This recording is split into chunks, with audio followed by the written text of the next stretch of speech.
여러분, 환영합니다. 오늘 우리가 깊게 파헤쳐 볼 흥미로운 자료는 고대 이스라엘의 농경 문화에 대한 내용입니다. 농자라고 하면 그냥 땀 뻘뻘 흘려서 먹을 거 얻는 생존 문제 아니야? 하실 수 있죠. 하지만 고대 이스라엘에서 농경은 단순한 육체 노동, 그 이상이었습니다. 예수님께서 천국의 복음을 설명하실 때 이보다 더 완벽하고 아름다운 캔버스는 없었거든요. 자, 그럼 성경 속 이스라엘의 흙먼지 팍팍 날리는 그 밭으로 지금 바로 들어가 보겠습니다. 오늘 우리가 살펴볼 핵심 흐름은 이렇습니다. 먼저 비유가 된 이스라엘의 농경을 살펴보고 이른비와 늦은비, 파종의 비밀과 주요 작물, 수확과 타작마당의 영적 의미를 거쳐서요. 마지막으로 농부의 기다림과 천국 원리까지 쭉 따라가 볼 겁니다. 마치 농사의 1년 캘린더를 넘기듯이 말이죠. 좋습니다. 그럼 첫 번째 내용으로 바로 들어가 보죠. 비유가 된 이스라엘의 농경입니다. 개혁주의 청교도 관점에서 분석한 자료를 보면요. 농사라는 건 그냥 땅을 파고 씨를 뿌리는 행위로 끝나지 않아요.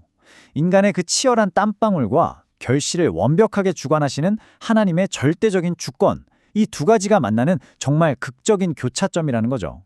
성도가 어떻게 말씀의 씨앗을 받아서 열매를 맺어야 하는지, 그 완벽한 영적 원리가 바로 이 농경이라는 무대 위에 세워져 있는 겁니다.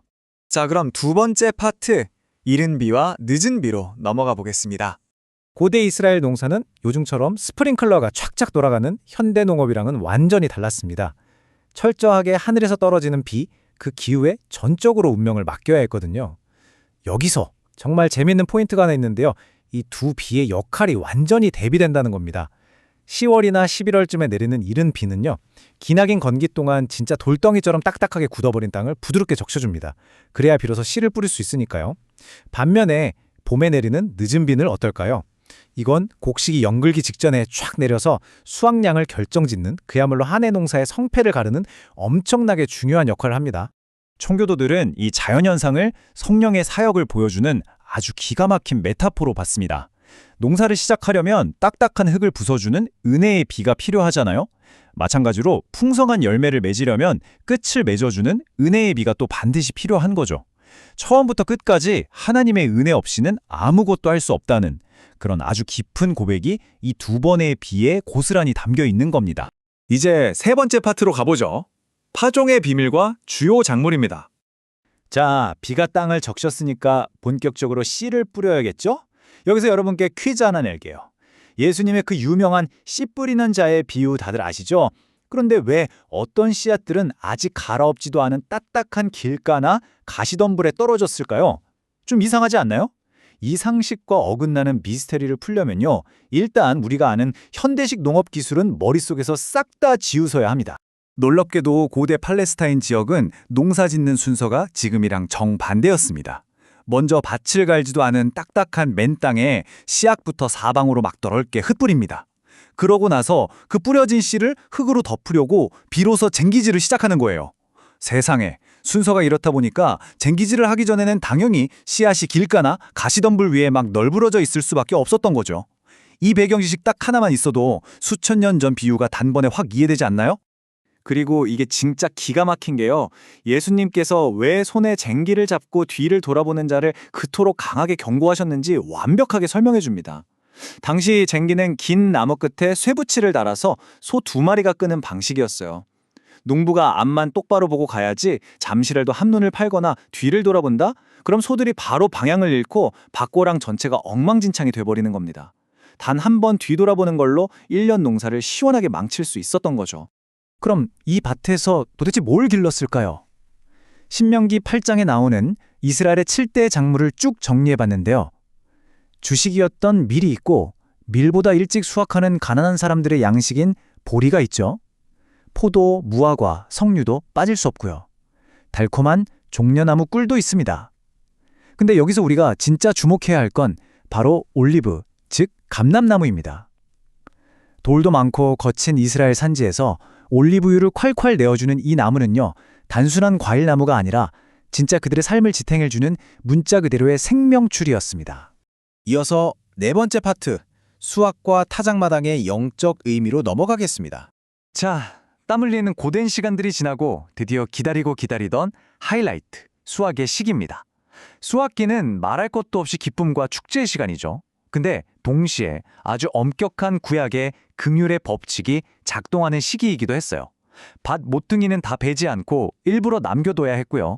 땅에 떨어진 이삭은 절대 주우면 안 됐습니다. 고아나 과부, 가난한 이웃을 위한 철저한 배려였죠. 청교도 자료들이 입을 모아서 강조하는 게 바로 이겁니다. 기독교인의 사회적 책임, 이웃사랑이 어디서 출발해야 하는지 바로 이 수학의 밭이 너무나도 선명하게 가르쳐주고 있다는 거죠. 자, 이제 곡식을 거뒀으니 처리를 해야겠죠? 여기서 타작마당이 등장합니다. 이걸 그냥 동네 공터나 작업장쯤으로 생각하시면 안 돼요. 타작마당은 무거운 진짜 알곡이랑 바람에 휙휙 날아가는 쓸모없는 쭉정이를 분리해내려고 마을에서 제일 평평하고 지대도 높고 바람이 매섭게 부는 곳을 콕 집어서 아주 전략적으로 세팅한 특별한 공간이었습니다.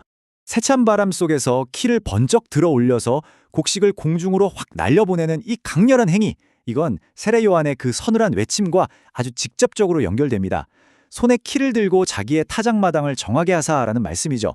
진짜 알곡인 성도들과 바람에 흩어날려버리는 쭉정이 같은 위선자를 명확하게 갈라내시는 하나님의 최후 심판. 와, 이 타작마당의 모습만큼 이걸 더 압도적이고 생생하게 보여주는 상징이 또 있을까요? 이제 마지막 5번째 내용입니다. 농부의 기다림과 천국 원리. 지금까지 우리는 흙먼지 날리고 곡식을 떠는 그 물리적인 현장들을 쭉 들여다봤잖아요. 이제 한 걸음 뒤로 물러나서 이 1년 농사 전체를 꿰뚫는 거대한 영적 결론을 한번 내려보죠. 여기서 제일 중요한 포인트가 뭐냐? 바로 이중적인 이야기 구조입니다. 씨 뿌리고 밭 돌보는 건 온전히 사람이 땀 흘려서 해내야 할 몫이에요. 하지만 그 위에 햇빛 쫙 비춰주시고 비 내려주시고 결국 생명이 쑥쑥 자라게 하시는 분은 하나님의 주권적인 영역이라는 겁니다. 농사는 우리에게 진짜 지독한 인내를 가르쳐주죠.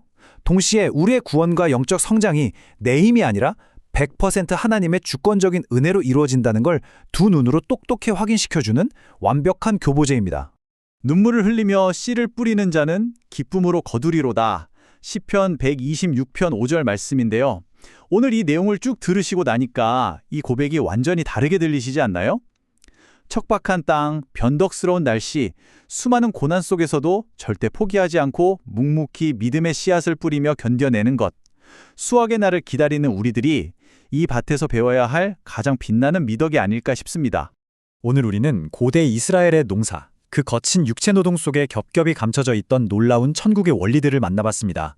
오늘 살펴본 이 자료가 여러분의 영적인 시야를 확 트이게 해주었기를 바랍니다. 자, 이제 이 해설을 마무리하면서 여러분 스스로에게 꼭 던져볼 만한 질문을 하나 남기고 싶습니다. 오늘 여러분은 여러분의 마음이라는 밭에 과연 어떤 씨앗을 심고 계십니까? 그 인내의 씨앗들이 훗날 정말 아름다운 열매로 맺히길 바라면서 오늘 준비한 내용은 여기서 마치겠습니다. 끝까지 함께해 주셔서 감사합니다.